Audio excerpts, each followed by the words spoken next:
This is Marty St. Louis. You're listening to Missin Curfew. What's Missin Curfew? It's when you kind of play guilty, but you show up. How nice is a green light on the road, though? No practice tomorrow, no plane, just go. Scotty Upshaw in the clear, and he scores!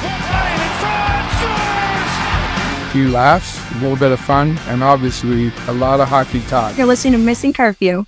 Fellas, coming to you from Hall Pass Media, Newport Beach, this is Missin Curfew. Obes, Richie fella, and our boy Swishy J Swish, fresh off his trip from Edmonton, fresh off his trip from Chi-Town. This guy, Richie's the hardest working guy in hockey content, and he's single, living the dream. I'm jealous. What's up, boys? How we doing? I just got to say, Swishy, I can't keep track of where you are, buddy. You're in Miami, you're at baseball, you're in Edmonton, now you're at Barstool. I don't know what's going on, buddy, but break it down a little bit for me. Yeah, I've been in the spin cycle lately, Richie. I've been in I had that 13-day runner in Florida, got my touch in at Magic City, as you know, in Atlanta, and then I had a couple days only, and then we got to Edmonton. I was like, oops, I'm hurting a little bit. I don't know if I'm going to make it there on that Wednesday. I got home, I regrouped. I'm like, fella, I'll see you there Wednesday. So we did the trip. We did the damn thing Wednesday through Saturday in Edmonton. I was stung as ever leaving Edmonton. I was still drunk, actually. My flight was out like at 7 a.m. on Saturday. Got home, basically slept that whole day. Sunday, a little full body release, little cold tub. And then Monday, I was right back at it, right on the tarmac going into Chicago. So we did a cool thing at Barstool. We were on the Yak. We participated in the Gauntlet, which is one of their things they have all their athletes or podcasters do. It's kind of like this circuit they put you through. You got to shoot a cornhole. You got to kick a soccer ball on a goalie, throw a football through one of those little holes, hit a home run, 2 threes, and then when you're kind of gassed, you do trivia. So I got a decent time on that. I think if I did it again, I'd get a better time. But yeah, man, now I'm back in the saddle over here in Scottsdale, filming a couple different things for Hockey Night in Scottsdale. I think I might go to Game 6 if Edmonton wins tonight. So, Richie, it's been an absolute... I'm exhausted right now. Just see what you just went through. So, but as I was telling Oves, that's why I stay in good condition, because, you know what, when you're boozing and you're traveling, you know what, if you can kind of get that edge with the workouts, I think it really actually helps me. So I feel pretty good, boys. Got one in this morning, and here we are, baby. It's good to see you. It's been an impressive run, but that's the single lifestyle too, right, Rich? You can just kind of pick up and go. Like, I mean, not that I could go on the runner that you just put on Swish, even when in my single days, but the advantage of being single is you can just be, hey, you want to go to fucking Chicago and do some content? Sure, I'm gone. And Swish, you're taking advantage of it. Well, it's also age might have a little factor in that too, Obes. I mean, he's got no kids, single, and he's a little younger. We're a little longer in the tooth than little Jay Swish. And he doesn't quite have the miles on his body that we do, eh, Light? Hey, those long nights at Little Texas, eh? The Little Texas night. There it is. There it is. Let's go. There we go. It's always a good it's always a good trio of the fellas. If you get Little Texas in within the first 3 minutes, we know it's going to be a good one. That might be a new sponsor. Fuck. Oh, fuck. Bring it back. Hey, bring it back. Hey, Swishy. So I've seen on Barstool listen, lots of great content creators at Barstool, not a lot of great athletes. I've seen these guys do the obstacle course that you're talking about. So after they put you through the paces and you're huffing and puffing, then they start firing trivia at you? Yeah, and then it's just kind of the luck of the draw. So I was sitting there and I couldn't get my headphones on, so I wasted like 30 seconds just kind of all flustered, and then I got my bearings. I did all right. I think I was like, some of the guys I beat Edelman. I was proud of that. Super Bowl MVP. Cam Newton, I dusted him. I think Bob Griffin III, I might have taken him down. But it's one of those things, where if I did it maybe 1 or 2 more times, I think I could clip my time in half. But you don't really know what you're getting into. And the TikTok kid that was playing goal on me in soccer actually tripped me up. I was like, dude, just let me score. Otherwise, I'm about to burn one right past your ear, a little chin music, eh? So he finally let me get one, but I'm like, dude, stop. You're out here like Tim Howard right now. Settle down. Hey, speaking of Edelman and Gronk, I don't know if you guys did you see on their podcast talking about how the hockey locker rooms are the closest guys? I saw that. Yeah, Gronk's like, these hockey guys, man, they're the closest. They're fucking whipping each other with towels. They're playing swords. They'll piss with each other. I was like, how the fuck does Gronk hear about this shit? And what? I've never whipped anybody with a towel, Gronk, but I have played swords with the boys every now and then, but I don't know if I've ever whipped anyone with a towel. Hey, Rich? Well, yeah, I don't know about that one, but I would say for 100% we're the tightest locker room going. Yeah, that's what they were saying. There's no question there. I mean, think about football. They got 60 guys on a roster. Or is it 54? Yeah, they everywhere. They almost need 2 planes to take their squads to the game. I think they do fly on 2 planes. They probably do. Yeah. Well, and those guys are upstate New York guys, the Gronkowskis. I don't know if they grew up playing hockey, but definitely around it, right? So they have some boys that, played in the game and whatnot. I used to see that element out in Hollywood. I don't know if you ever bumped into him, Rich, but he got drunk enough to be a hockey player. I mean, some nights I was like, look at this guy. He used to tie one on pretty good. I don't know if I think he's semi-retired, but I used to see him back in the day, Rich, go. Yeah, no, I've got some insider info on him. He still likes to run. Still likes to run? Oh, he likes to run. Who doesn't, eh? Well, I mean, yeah. It's good to see. Hey, Swishy, we were talking about this on Tuesday about our trip to Edmonton. First of all, your tie jacket, bro. It was just a conversation piece, and you handled it like a professional. Every time you got the opportunity, you took advantage of it. And then Upshaw losing his fanny pack. How many times did this guy lose his fanny pack? Oh my God, it was insane. It was all over the place. I mean, in true Updog vintage form too, right? Like he's buzzing all over the place, talking to a million people and just like setting it in different areas. He'd set a Ford top over at the JW, and then it would be under his seat at the game. And then in the suite, he'd leave it somewhere in the popcorn bowl and go piss and be panicking where it is. But the old Updog, Bill Upshaw, he was navigating us well though. For how much he was losing that, he was still in the pocket, and he was able to kind of get us into different situations and not being the quarterback. But yeah, that fucking fanny pack, that thing had more miles on it, I think, than us. Yeah, I just kept saying to him, I'm like, the key to the fanny pack is you just keep it around your waist, fella. Like, that's why they put that clip on. That's why you have it.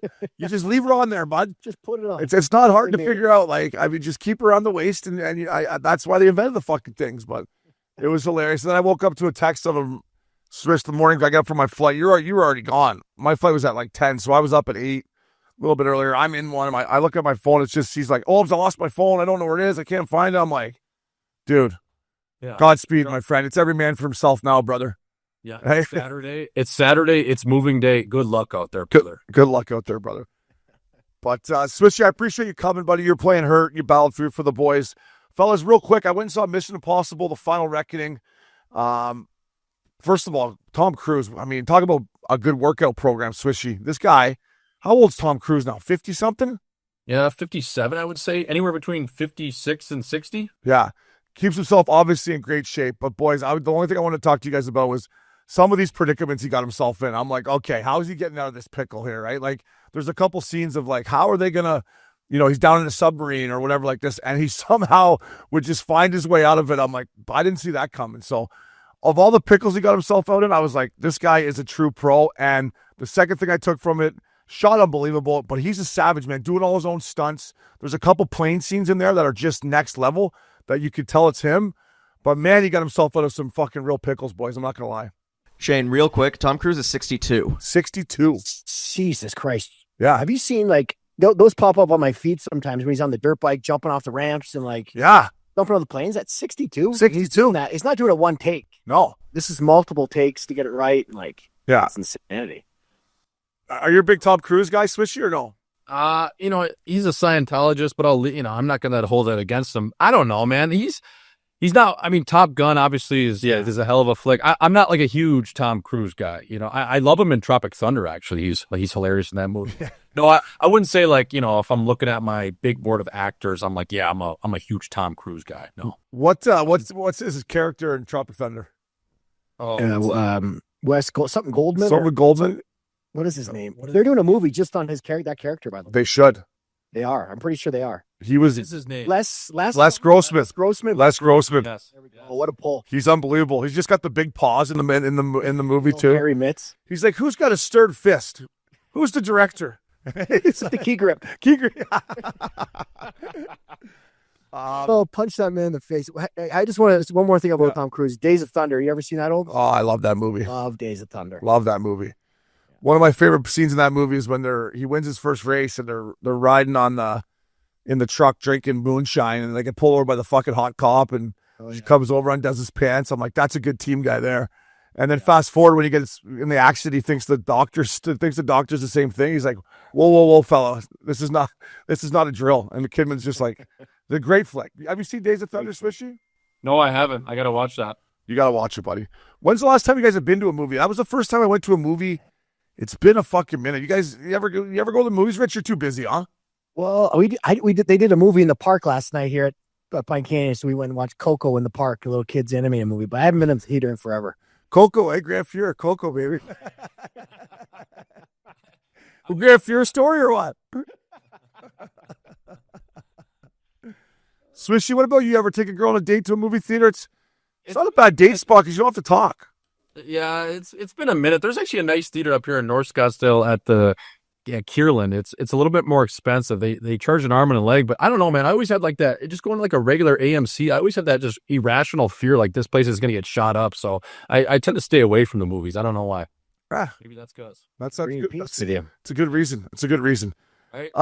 Tom Cruise, the old dude, 62 years old. The guy's a machine. Before we go to break, let's not forget this show is presented by DraftKings. DraftKings, the crown is yours. We'll be right back. Fellas, welcome back to Missin Curfew. Stanley Cup Final presented by DraftKings. DraftKings, the crown is yours. Boys, recording on a Thursday. Game 4 tonight. Jay Swish, you've been right so far in your predictions before the series started after 3 games. You said it'd be 2-1 Cats. Indeed that it is. Some lineup changes here, boys. Arvidsson out for Jeff Skinner. I know they're desperate, but I don't think they're that fucking desperate. And then Klingberg out for Stetcher. So what are your thoughts on that? We'll start with you, Swishy. I got no problem with Stetcher, but I would not be taking Arvidsson out for Skinner, in my opinion.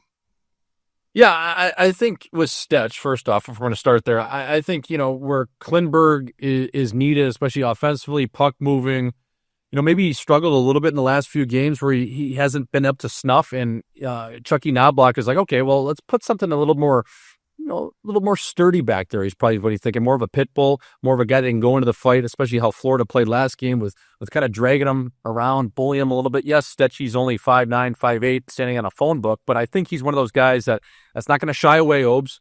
He's going to come in there. He's going to be able to, just play a steady game. You know what brand of hockey you're going to get from Stetch, where Klingberg maybe, at times he might shy away. He might turn a puck over. I think Stetch comes in there, plays a solid game. You can play him from anywhere from 10 to 15 minutes, and he's going to do the job. Now, on the other side of things, you're going to Jeff Skinner.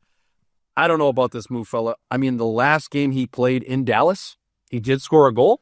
So sometimes life works like that. What have you done for me lately, Obes? Sometimes you're hanging around. Maybe it's your girl. Maybe it's your buddy. You're like, oh, wow, like she did something really nice for me. Maybe that's what Chucky Knobloch's thinking. He's thinking, okay, this guy, we inserted him after about a month off. He came in, did a really nice job for us, scored a big-time goal. Maybe this is something that can kind of spark him again. Maybe that magic's in him again. But I don't know, man. You take out Arvidsson, you put it in Skinner. On paper, that don't look perfect to me. So that'd be my 2 cents right there, brother. Yeah, Swishy, I think he kind of nailed that. I like Stetcher. He said he's a little pit bull. He works his ass off. He's not going to hurt you. Arvidsson, to me, I play with Arby, nice guy, but he's a little selfish. Yeah. Like he plays a little bit of a selfish game to me. I don't think it's a bad move taking him out. I don't love Skinner either. I think it's kind of trading one for the same.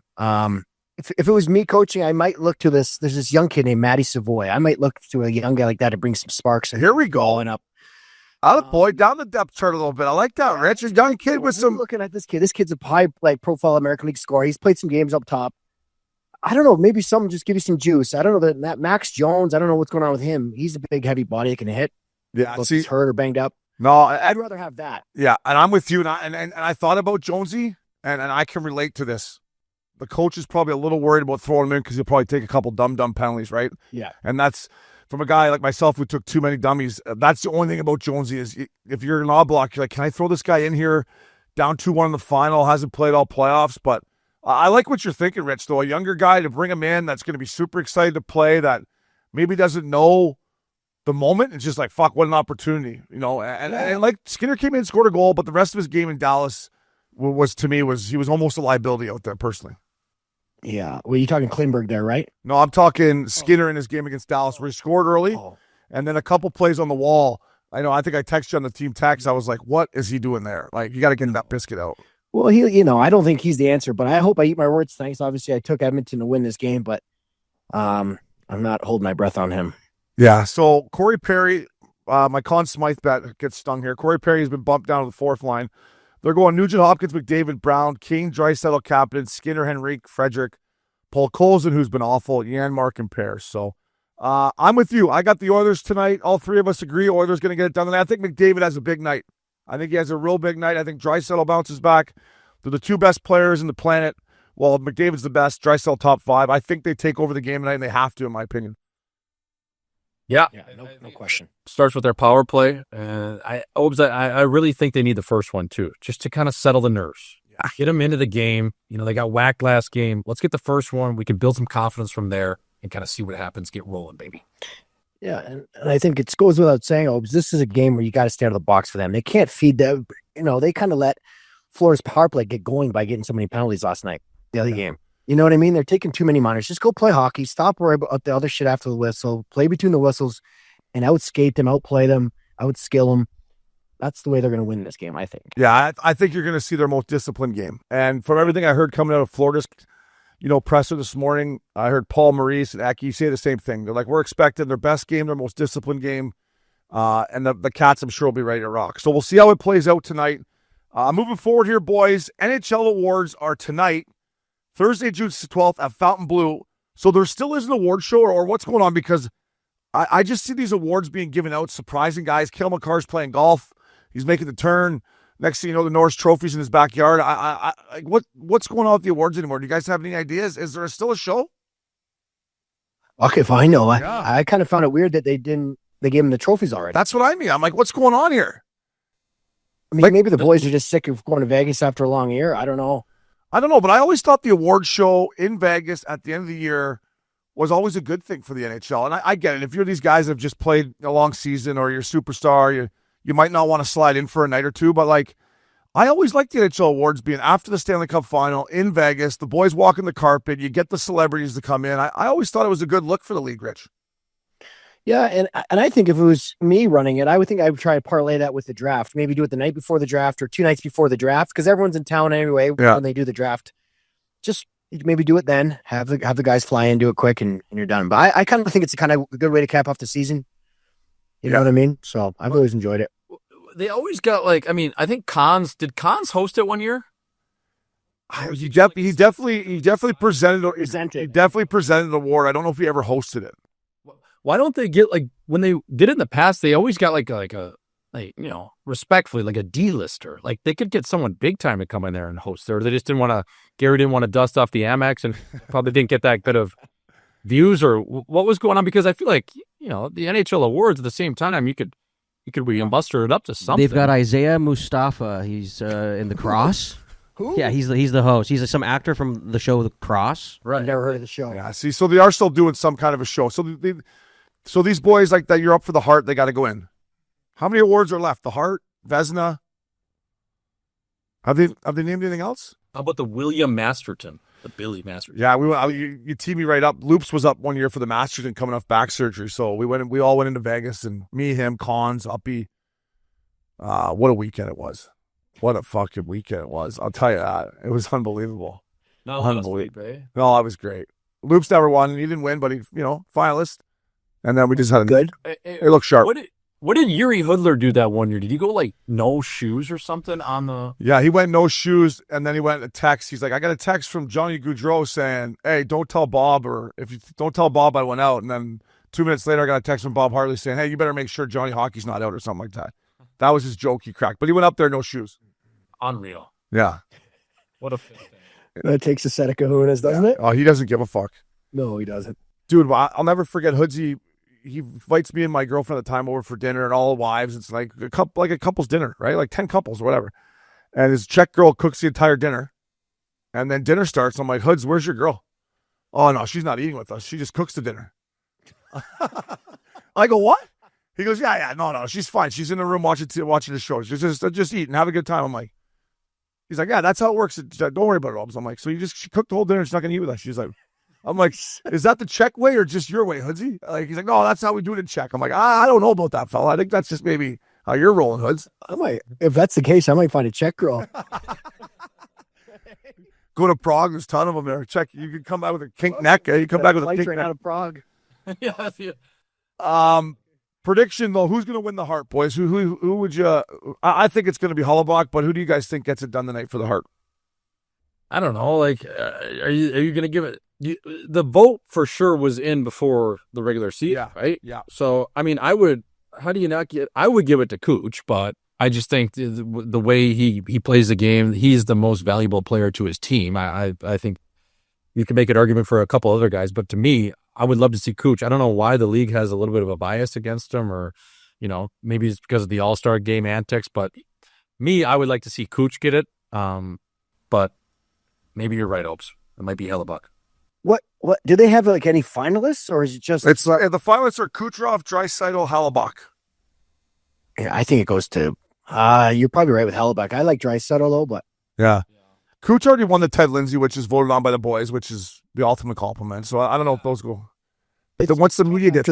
I know it's not about the playoffs, but the playoff Hellebuck, it's hard not to remember that. You know what I mean? I know, that's why they vote before. I know, like a good thing. They should almost wait, though, eh? They should almost wait. They should, but didn't McKinnon win both? He swept, didn't he? He swept. I took him on DraftKings at the start of the year to win the Hart. Yeah, he swept it. Right, so I just think Cooch last year, he had 144 points, 44 goals. He was the leader in the NHL. I think this year, Cooch, they should give him the sweep. That's what I'm going with. All right.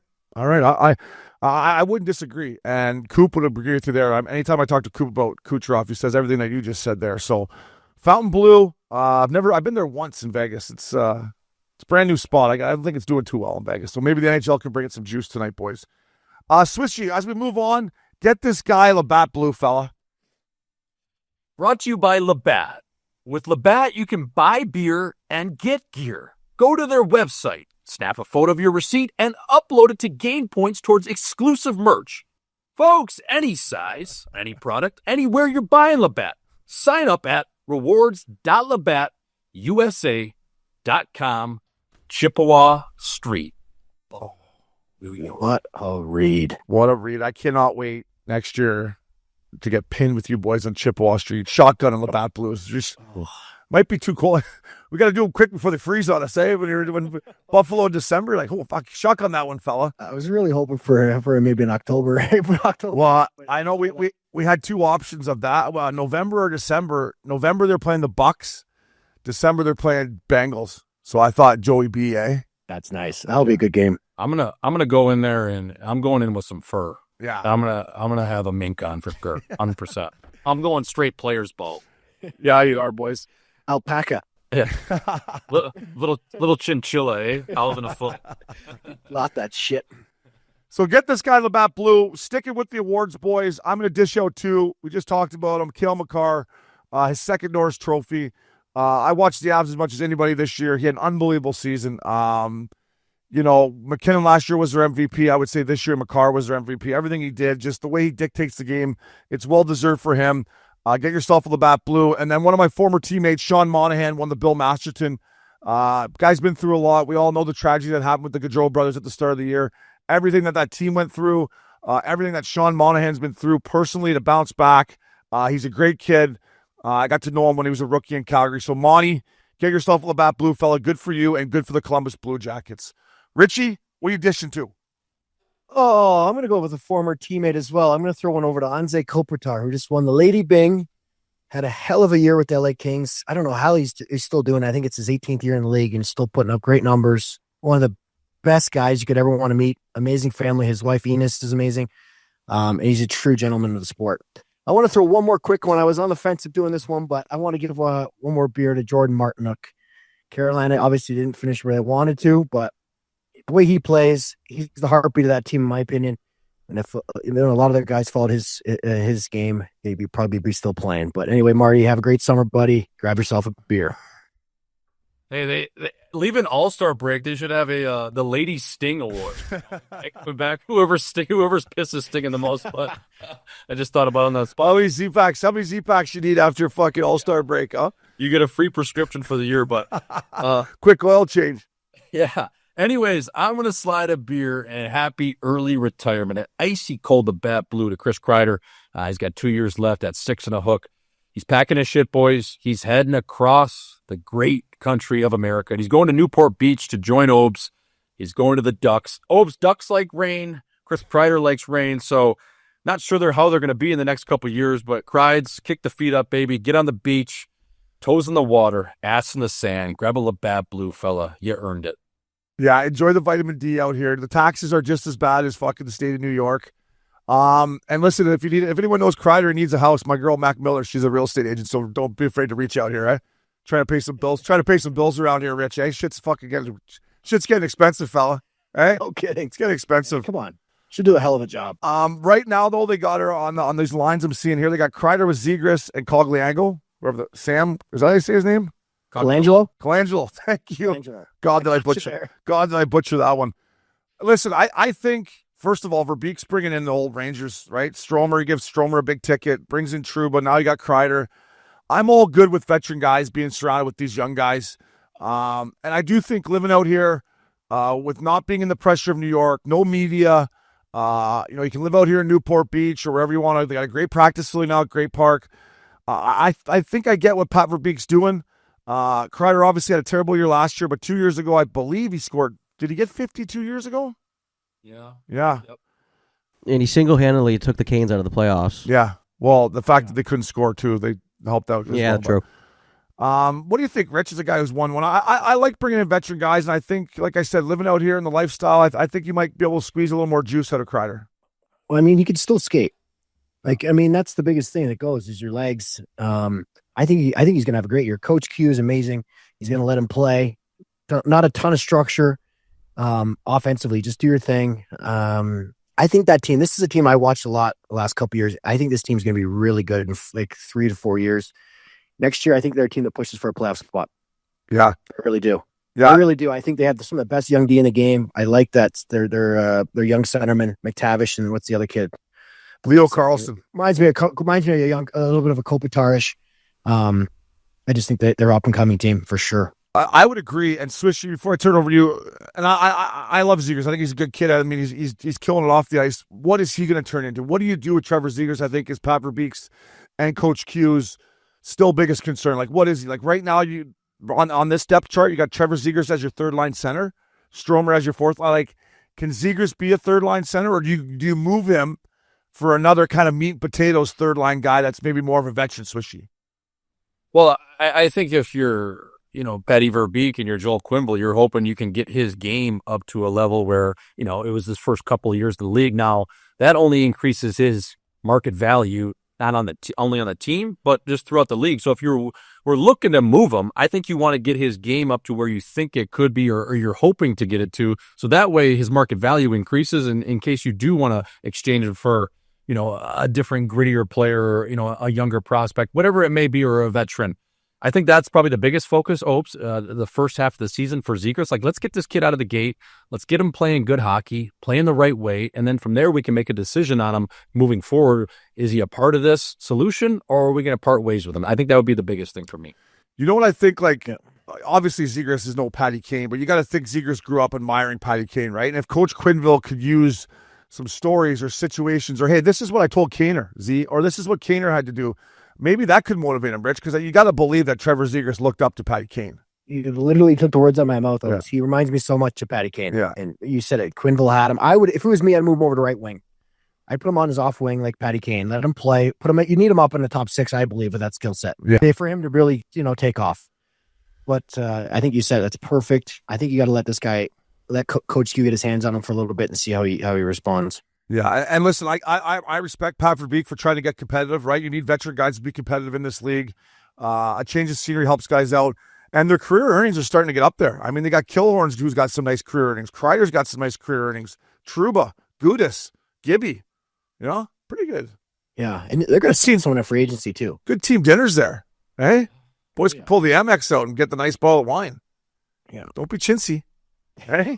Get the Camus out. Don't be Camus Reserve, baby. Don't be chintzy. So get those guys Labatt Blue. Kreids, welcome to Orange County. Last but not least here, before we get to our guest, it's the Jager Iciest Shot of the Night, presented by Jagermeister. Serve it cold or don't serve it at all. Jagermeister. Damn, that's cold. For more info, visit Jagermeister.com. And fellas, always drink responsibly. We're going to go back to Game 3. It's the Verhaeghe here. I got it on my phone, boys. It's the Verhaeghe to make it 2-0 here. Power play goal, backdoor, short side, spink dink. You can say what you want about Skinner.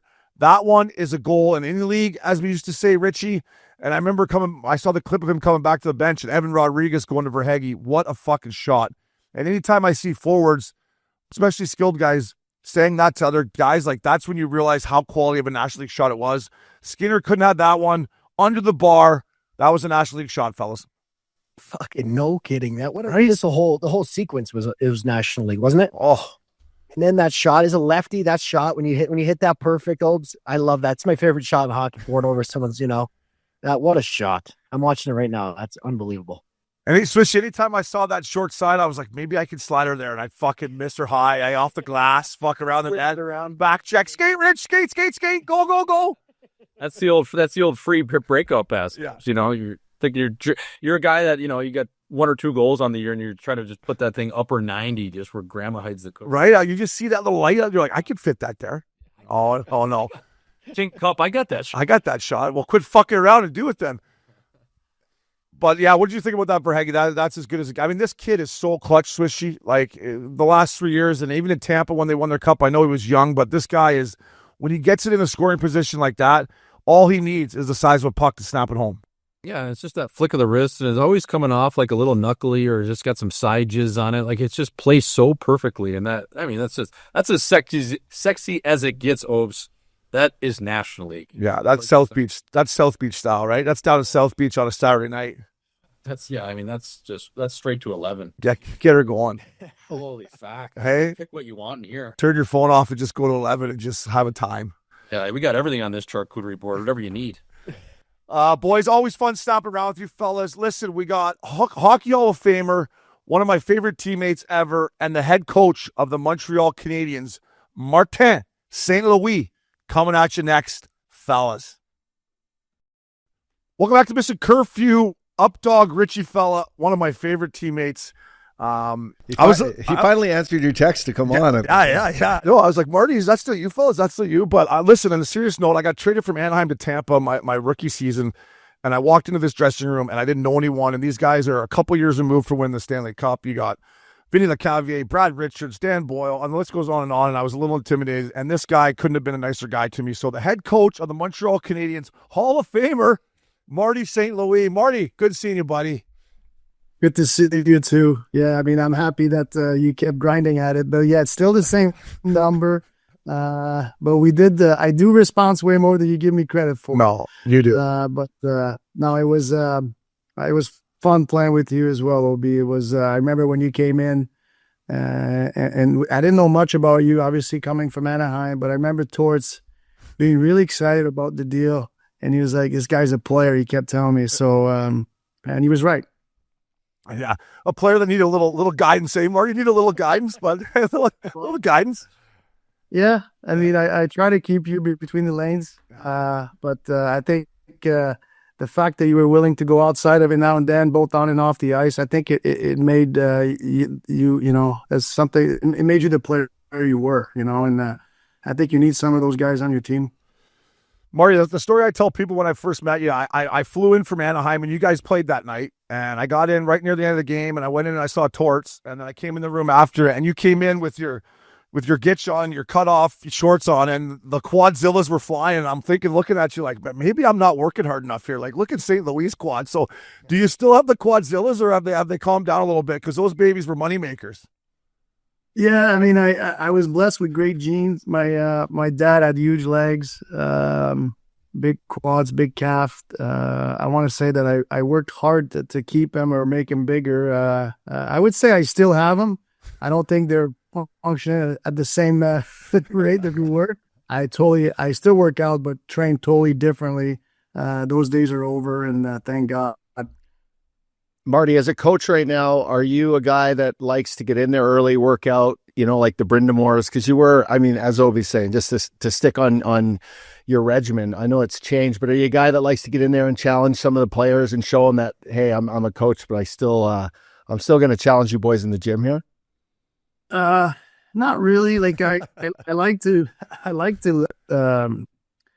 give the space to the players. I don't want to be in there when they're in there. I think they're more themselves. If I'm around all the time, they're not going to be themselves. So I try to leave that to them. I do work out every day. I mean, most days. Sometimes it's early. Sometimes it's at when they're gone. I definitely still like to hit the sauna, and I do that usually after they leave. And they usually know I'm just waiting for them to leave. Some guys stays in there a little too long, but it's okay. I don't have, and I'm by myself in Montreal. I don't have my family there, so I'm not in a rush to get back home or anything. So I spend a lot of time at the rink, and I check all the boxes at different time of the day. But I definitely hit the sauna before I leave. Marty, you're one of my favorite teammates for many reasons. One, because you're an absolute warrior on the ice. And another reason was when it was time to have a good time, you loved being around the boys. You loved being around the rink. And then when it was time to work, it was time to work. Did you always think you were going to be a head coach? But when I played with you, I never envisioned you being a head coach for whatever reason. I thought maybe more of a management style guy or a GM someday. But was head coaching always something that when you were done playing, you were looking forward to doing, or it just kind of happened? Yeah, I mean, I felt like, my last 5-6 years, I felt like I could see myself coaching one day. I didn't know if it was going to be a head coach or an assistant coach, but I felt like I was coaching a lot of my teammates my last 5-6 years. For me, my favorite part of playing hockey is actually being on a team. And, being a coach, I feel it's the second best job I could have behind playing. And I still have that feeling of being on a team. And, I think it made sense for me that, after I retired, I was going to spend time with my family. I was 7 years I have 3 boys. I was 7 years coaching them, and, and I got this opportunity, and, I couldn't pass on it. And, but coaching is something I feel like that I kind of saw myself doing, especially my last 5-6 years of my career. Yeah. Marty, just to kind of follow up on that a little bit, it's a pretty unusual path for a coach to be kind of coaching his kids and then jump straight to the NHL. Can you maybe give us a little kind of backstory on how that kind of came about? Because, like I said, it's not the path most coaches take. Yeah. You're right there. I was coaching my kids, and at that time, I was coaching 2 of my boys. One I believe he was at Northeastern as a freshman, and Gort's got the job. Gort's hired, can't use, and I've told my wife all along, that when the boys are out of the house, I'm probably going to try to get into coaching.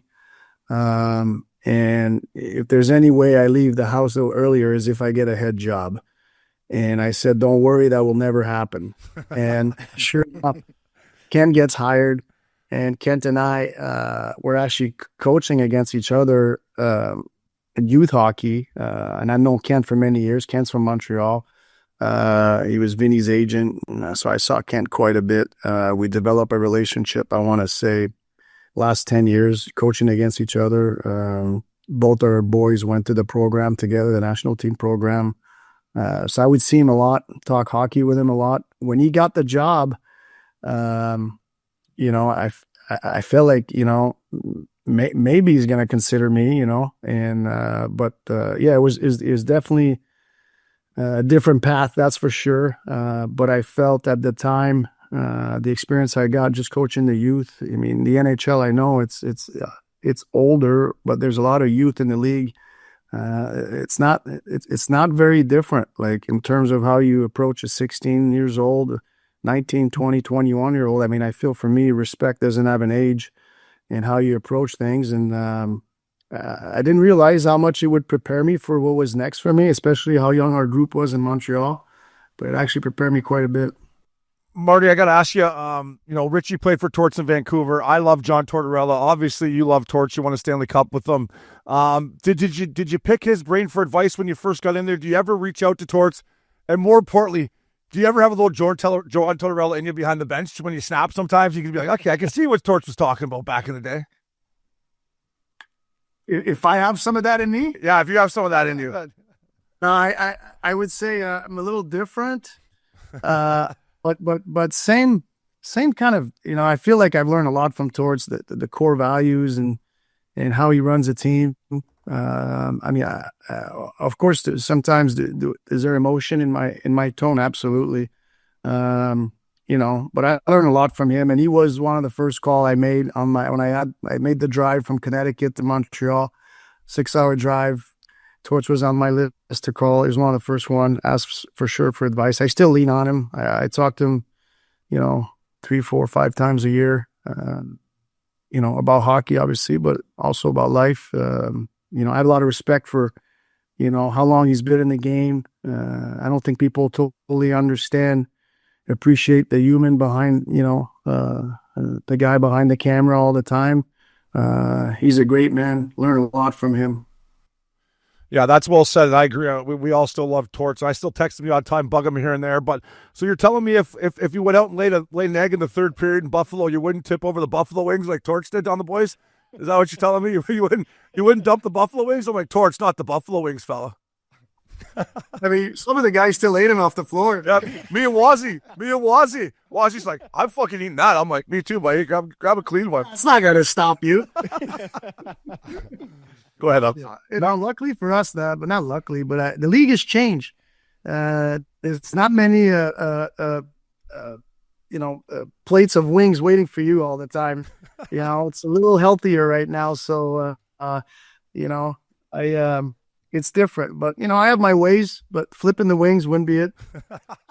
Hey, Marty. So, you spent a lot of your career in Tampa, and you had a chance to go play for the Rangers, the original 16. But in your wildest dreams, you said you were talking to your wife about taking a head coaching job if it was there. But in your wildest dreams, did you think it'd be a place you grew up, French Canadian, like the Montreal Canadiens? And when that call came in, like the pressure, was it pressure you hadn't felt ever having skates on? Like, was it just such a different feeling for you knowing, you're going to be the bench boss behind a team that's been around for 100 years and have had some, the Scotty Bowmans and the Pat Burns and some pretty acknowledged coaches in their day. But what was that immediate feeling like knowing it was going to be the Habs? Yeah, I mean, the first feeling is definitely a little bit overwhelming, right? Like, listen, I grew up a Canadiens fan, wearing the jerseys at the outdoor rinks and pretending to be all these guys on the streets, playing street hockey and mini sticks, you name it. Those were my idols. Matt Snaslin was my idol. I saw them win the cup in 86 and 93. You almost have to, it's a pinch yourself kind of moment. I'm going to be the head coach of this historic franchise. I think the fact that I grew up there, I understood what it was, and maybe because it was part of my youth, I wasn't so intimidated by it. But for my family to see me behind the bench, obviously it's pretty special. It's special for me. It's not nothing I take for granted. It's I try to earn that job each and every day. It comes, it's the market, right? It comes, the good.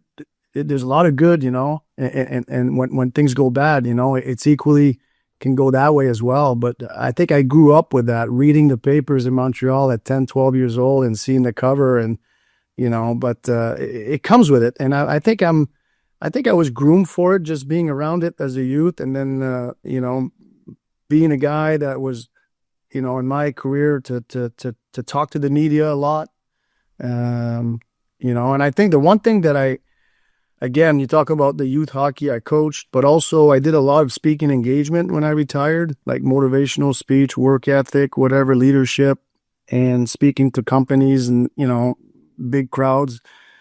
I didn't realize how much it's going to help my public speaking and addressing, the media that I have to in Montreal. It helped me tremendously. So I did things that at the time I didn't know was going to prep me for this market, and growing in this market, I think I was ready and understood what it was.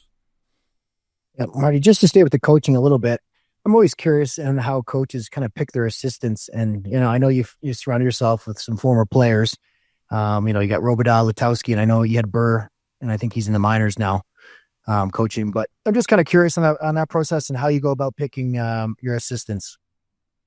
Yeah, well, when I first took the job, I was interim coach, and so the staff was there. And when I got the job in the summer, they signed me to be the head coach. Luke Richardson got the head coach in Chicago, so I had to replace him. and we had a lot of young defensemen. Our team was in full development mode.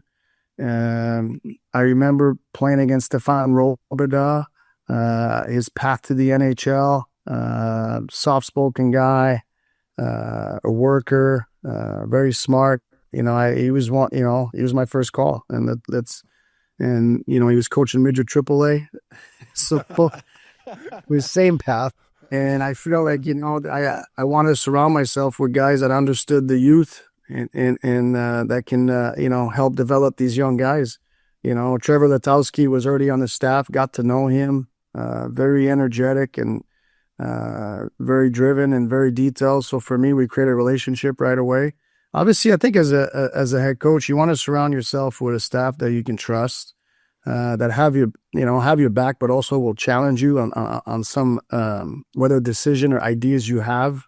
And I feel I definitely had that in place. And Alex Burrow, again, another guy who his path to the league was pretty remarkable, and the way he played the game, he coached the same way. He works hard at it, and took a step back to be with his kids, but he's still involved in the organization. But I feel first and foremost with hiring your staff, it's you have to hire guys that you can trust and have your back, but also can challenge you each and every day.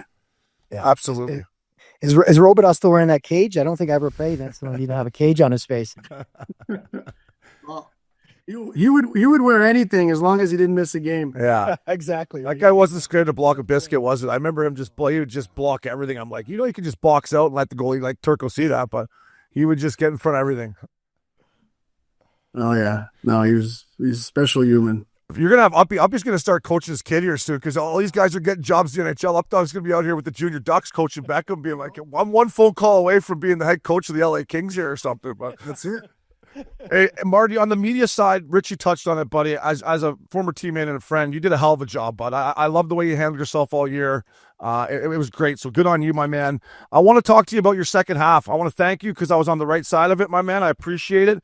But when did you see it coming? Was it right out of Four Nations? When did you start seeing what you've been building there in the last couple of years, and really start to turn the corner and see your young core come together? Because, fella, it was fun to watch. You guys were high octane, especially at home. But as a head coach, when did you boys start feeling we're starting to come here? For me, I felt it was right around Thanksgiving.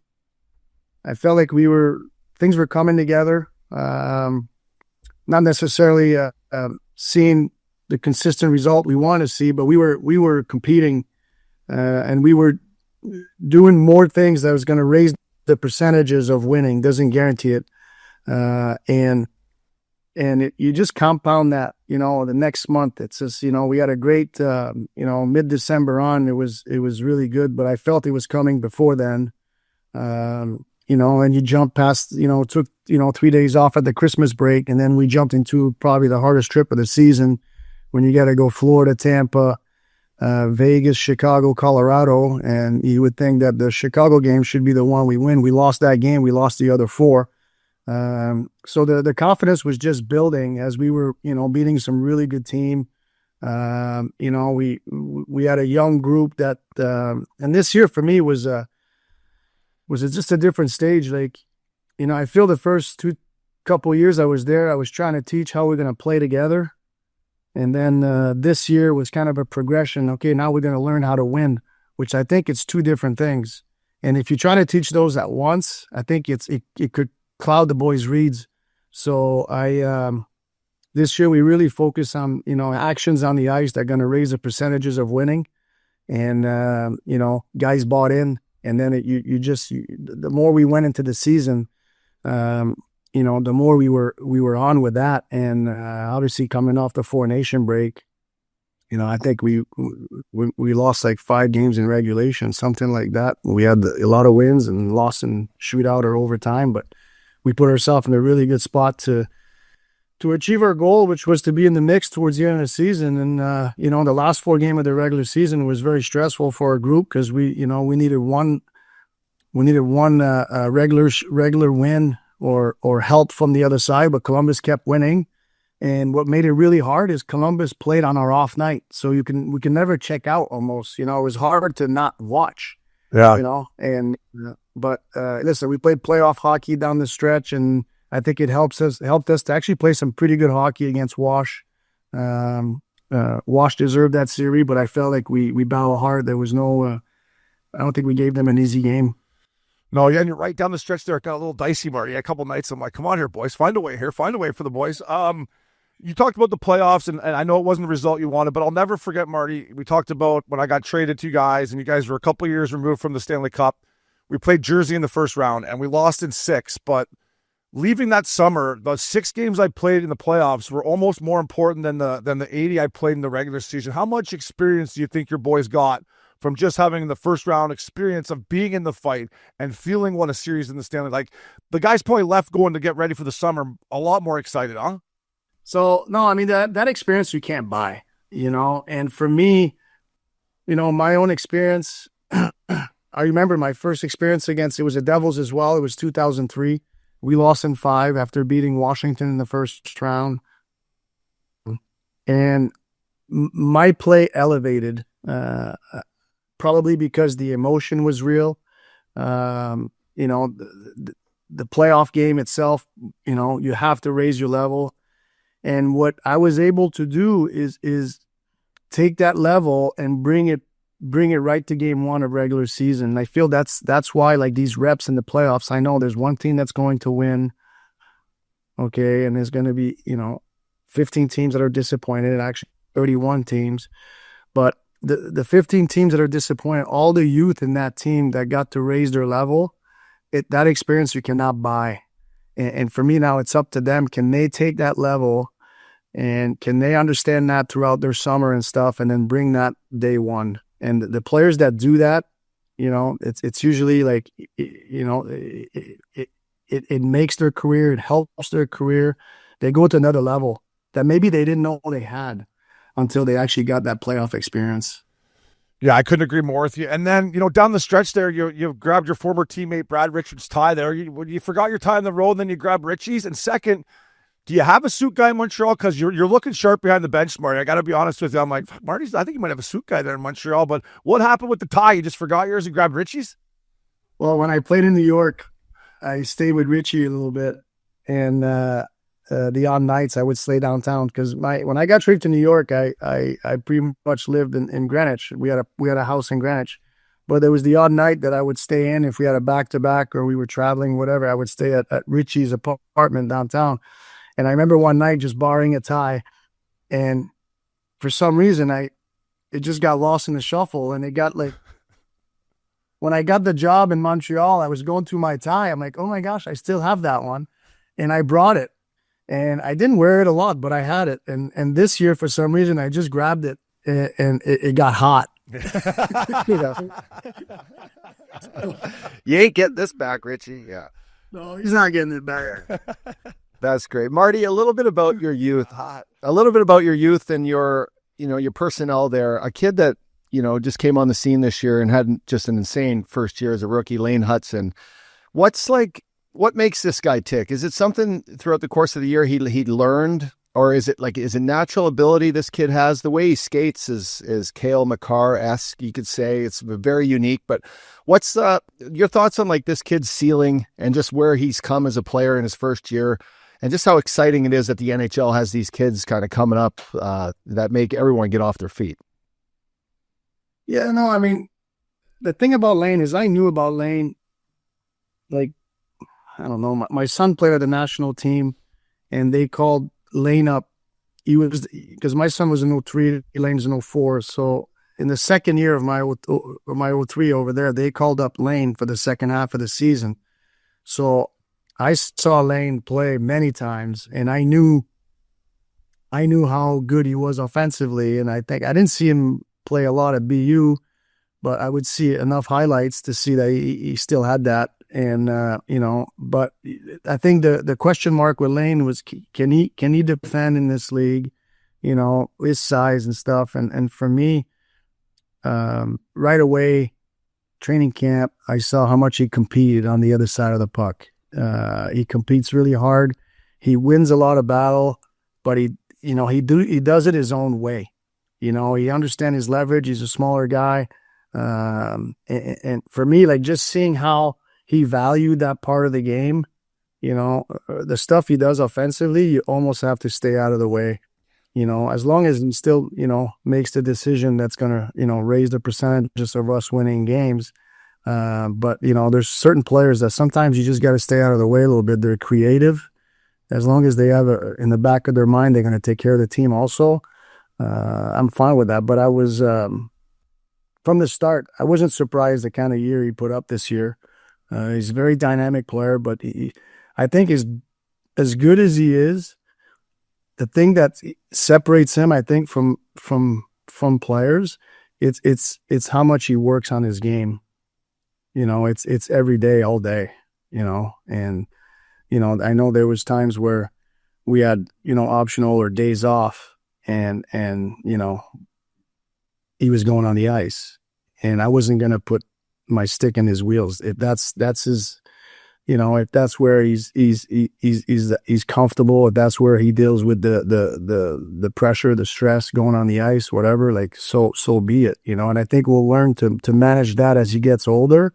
I think people were worried about him not playing 82-game schedule, but from my own experience coming from college, and at BU he probably played 40 games because they always went deep, but they practice 4 days a week, and hard for college practices are hard practices, so. I wasn't worried about the wear and tear so much because he that guy is trained to be on the ice a lot. Yeah, Marty, just to follow up with like kind of the youth movement there in Montreal. I got a couple weeks back, one of your guys, Cole Caulfield, was in Scottsdale with Dvorak, who I played with, and I went out and had some drinks with him and hung out with him. And I couldn't have been more impressed with Cole Caulfield as a kid. I mean, he was just so humble. Was talking about, you guys and just the culture. He was talking about, checking, being on the right side of the puck and giving up a little offense to be in the right spots and blocking shots. And your games are kind of similar in a way. And I was just kind of curious in how much kind of development time you're with some of these young kids, or if you kind of step back, or because you guys are pretty similar players in some ways. So just kind of curious on that.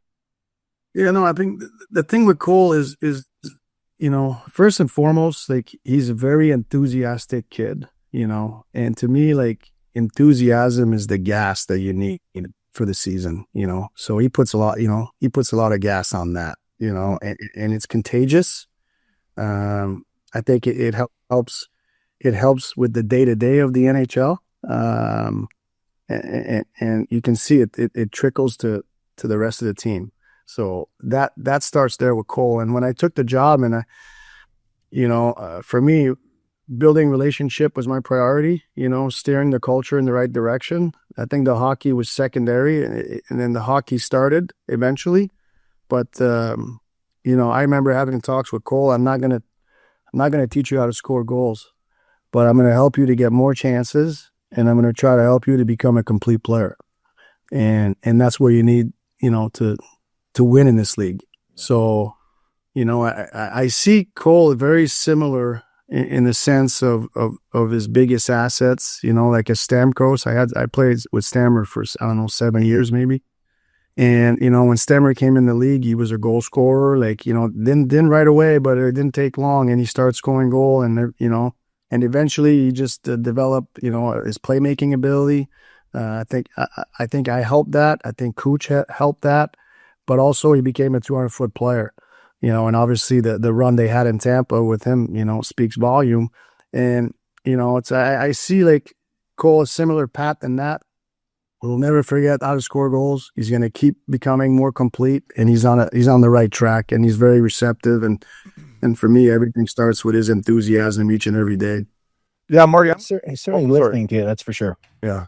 Marty, I'm going to stay right there with your young core as well. I'm going to go to your captain, Nick Suzuki, who was a guy I watched a lot when he first got traded over there. And I think since you've been there, he's really taken the next step in leadership on D side of the puck. And especially in the second half of the season here, he really turned in my opinion, to watching him as the leader of the Montreal Canadiens. Have you seen that in the last year or so or whatever? Like, he's really taken that next step as a leader, in my opinion. Yeah, I think it's been, improving like gradually, and this year, like, he took another huge step, right? And there's days you wonder, is he still just scratching the ceiling? Is there more? and I feel like I want to say yes because I see it each and every day. And I think Susie is another one of those players, extremely high IQ. Is number one. It's another player where sometimes you just got to get out of the way as a coach. As long as he's doing the things that he still has a mentality of taking care of the team with his decision making. But some of the stuff he does on the ice is special, and I recognize that very quickly. I think he's put up his best numbers yet, and he makes you wonder if there's if he's scratching the surface, and sometimes I feel like he is. I think there's so much more. And as the players around him, the youth around him gets older and keeps developing, I think it's only going to benefit Nick Suzuki. Yeah, another guy I got to ask you about here, Marty, is on your back end. Arbor Jack guy, big Wi-Fi. I love this kid. He works the red line, wants to fight everyone. He's just, and in all seriousness, Marty, I think his ability to skate, the way he can move laterally, he has the ability to make a first pass. Like, what's your expectations for this kid? It takes a longer time for defensemen, but you got to love the raw emotion, the toughness you're getting from this guy, huh? For sure. He's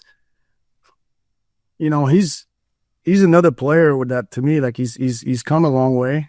And he can do way more than just fight. People see him as they call him the sheriff in Montreal.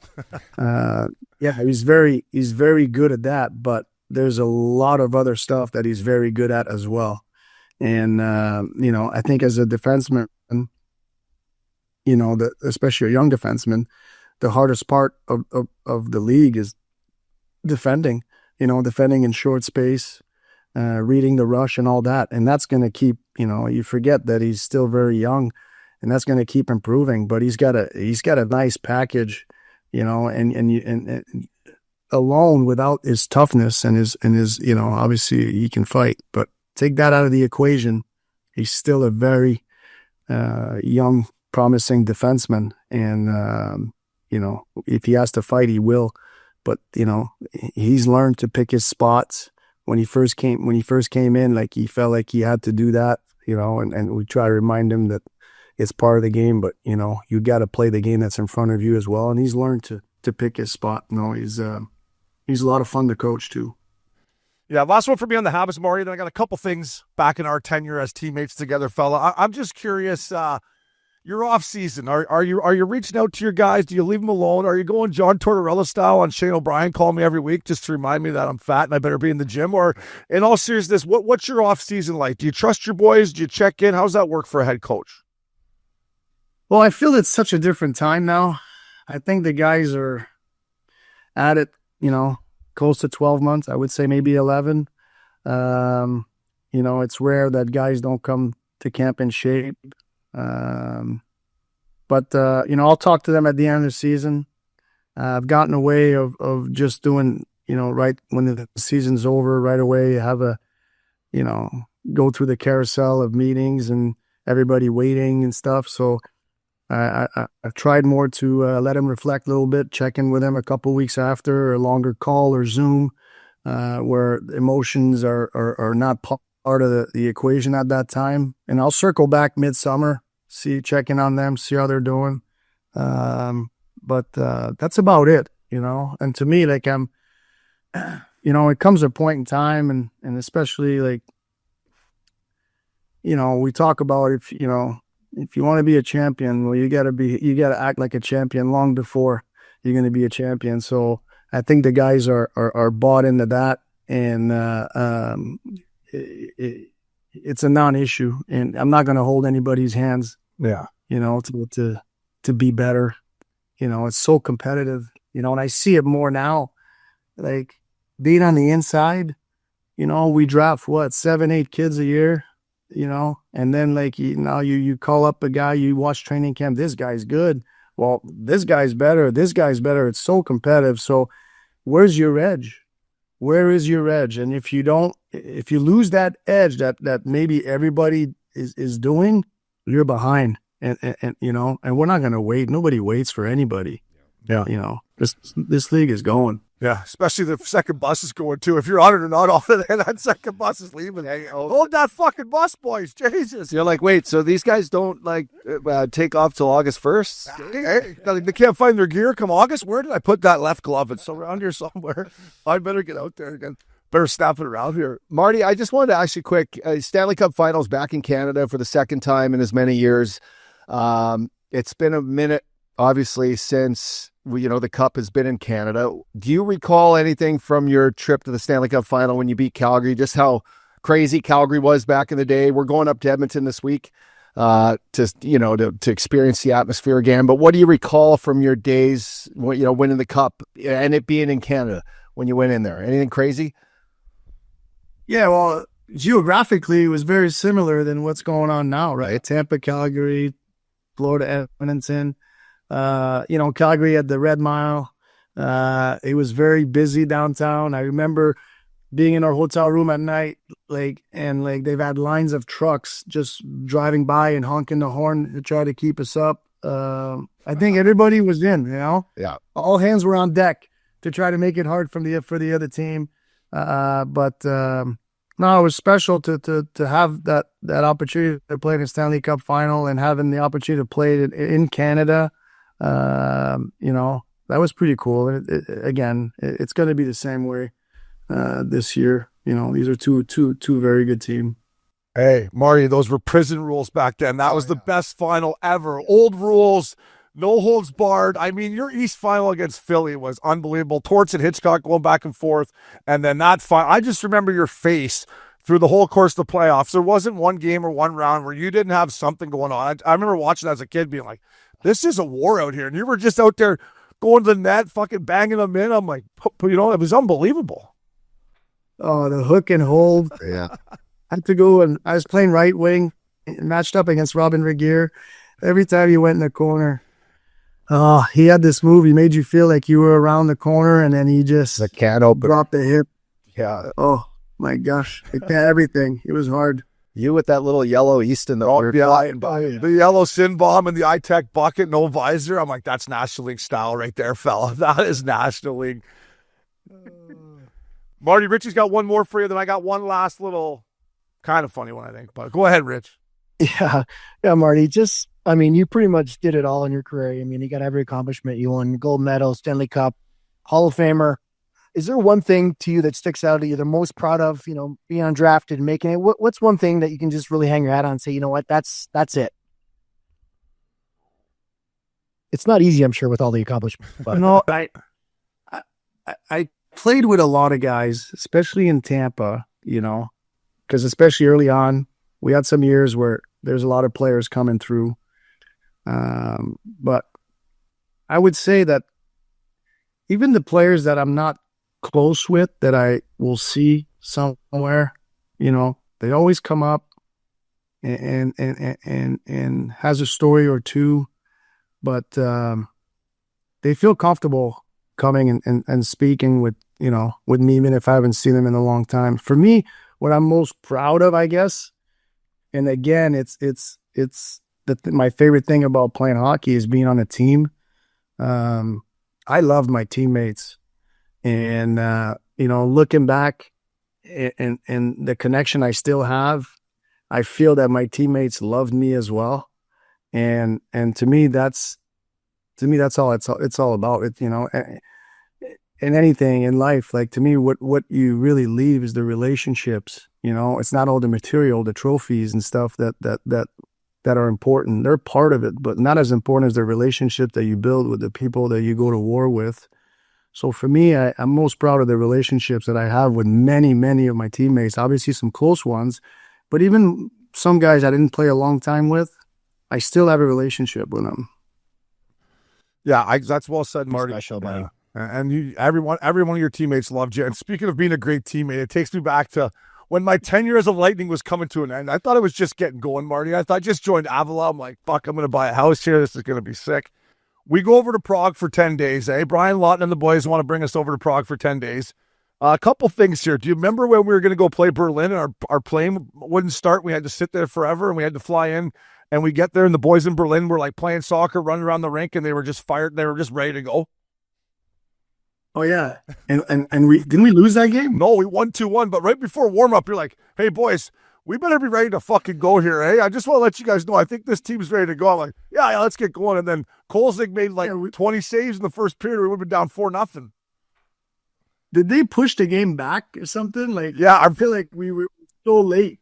Yeah, our plane wouldn't start in Prague, and then we're like, are we really getting on this thing? Like, how important is this exhibition game? And they're like, no, we're still going in there. And we were on the big ice, and we found a way to win 2-1. Gary Roberts, I'll never forget, scored late in the third. We hit a little 2-1 squeaker for the boys. I don't remember much of that game. Maybe I was still in Prague. Yeah, no kidding. You and me both. And then the other thing, a couple more things I remember from that trip is when you and Gary Roberts were like, we didn't have a system, eh? We had Melrose as the coach, and we're about to open up against the Rangers. And we don't have a system, so Marty and Robs are like, all right, boys, we're going to play the left wing lock here, all right? So remember you and Robs trying to teach the boys the left wing lock before the season opener? I do. Yeah. And then the last one was when you pulled me aside and you said, Obes, you can't go out tonight. And I said, why is that, Marty? Like, just listen, I've heard from above that you can't go out. I think your days, I go, well, I should probably go out then if I'm already traded, shouldn't I, or something? But you were trying to help me, Marty. You were trying to help me. I feel like it was more than one night. Then I say, Obi. Yeah. It's probably, I think it was probably about 8 straight you said that to me. And then finally the 9th one, I think you said, you're not going out tonight. I said, okay. Yeah. Oh, that's good stuff. Anyways, Marty, I love you, buddy. Thank you so much for taking the time. Love watching what you're doing in Montreal. Keep building it, my man. And you're one of my favorite teammates. I appreciate you being kind to Missin Curfew, and enjoy the rest of your off season. Well, thanks for having me, guys. Welcome back to Missin Curfew. Updog Richie Fella. Thank you to Hall of Famer, head coach of the Montreal Canadiens, Marty St. one of my favorite teammates. My favorite answer, great question by Richie with all the compliments you had. And he said, my teammates still love me. And because that's the ultimate compliment, man. What your teammates thought about you, what guys played against you thought about you, and everybody loved Marty St. What I got out of that, Obes, is he could still probably play the game. He looks like good. Yeah, and Richie, I don't know about you feel the same, but and Obes, you too. But his comments about being on a team is the coolest thing, or maybe the thing you miss the most. Mm-hmm. Being around the rink, fighting for your teammates, having struggles, having ups, having beers on the bus, the whole thing about just fighting with 20 other guys and those guys being family. That's listening to him speak, you feel that in him, right? Mm-hmm. So I hear him when I got the little kid now who plays hockey. Uppy's going to be coaching here to watch this next year. He's like, I'll be in the league in fucking a year. No, you can feel it, but boys, the coaching thing is like I said when I asked him about that feeling of going into a place like Montreal as the coach. We felt nerves going in on a tough game in a tough building, but for him that's the cream of the top, right? Like coming in and coaching such an insane franchise. But if there's a guy to do it, it's him, right? He's prepared himself his whole way through. He's fought all odds. He's one of the guys that him and you say Theo Fleury, 2 guys that came in very undersized, and everyone probably said you can't do it their whole life. And he proves it wrong, wins Stanley Cup, makes the Hall of Fame, and does it in fashion. I'm lucky to play with him at the World Championships, and it was when Stammer was a rookie, and you could tell already then he was like that big brother, father figure to not just Stammer, but all the guys we had on our team that time. Yeah. So awesome that he came on. He's a legend. And Richie, I don't know about you, but you could feel like his love for the game is still there, and it's awesome to be able to share that with him. Yeah, and you could see that. Yeah, the passion and there was just a few weeks ago. I had that Christian Dvorak who I played with as a great kid, and he brought Caulfield out to Scottsdale, and we went out for some beers and just shooting the shit with them and talking about Montreal and him. They're like, this is a guy that you want to play for. Yeah. Every day that you could tell these guys are excited. They can't wait to get back next year. This Caulfield was he was foaming at the mouth talking about hockey and excited for the season. And with their young roster and their movement, I think he's a great coach to teach, and the passion and the energy for the game. But that answer was so good. And I think, your teammates, and we all look back on the game. When I think back and when you're playing days, I don't miss the game. I miss my teammates, the dinners, the laughs, the face-off circle. I miss that. Face-off circle. No, but you know what I mean? I just love that answer that he gave. And I think this is a team that we keep an eye on, because that little playoff run they had is huge confidence going into next year. Yeah, and Marty obviously had so much success. And my first year there, we made the playoffs. But the next year was a tough year for us. It was awful. And obviously Marty took the losses hard. But the next day he came in. He was upbeat. He wasn't the type of guy that was just making it, we could have made it more miserable on all of us, right? He just won the Stanley Cup fucking 4 years earlier. And that to me was when I was really like, this guy's just a good teammate. And he used to take me golfing and stuff like that. So, but who takes somebody to Prague 10 days before a game? Who does that? How does an organization think that's a good idea? We went over there before Phoenix. 10 days? It wasn't Not before. No, we got in there in and out. Yeah. we probably went 3 days. 10. Yeah, 10's nuts. It's insane. That's insane. That's an owner that wants to be able to write off a trip for himself. Yeah, Len Berry and fucking Ord Cools, they were going over there to. The only guys that went out more than me were the owners. I saw them go, hey, boys, how you doing, fellas? They're like, wait a minute, we could just write this off. Well, yeah, this is great. Yeah, they wrote off that whole organization, those fucking guys. Anyways, thanks to Marty St. Louis. He's the best. Richie Fell, thank you. Updog, right. Hall Pass Media, Kyle, KC Conway, Max, the Ice Pickup. That was Missin Curfew. Fellas.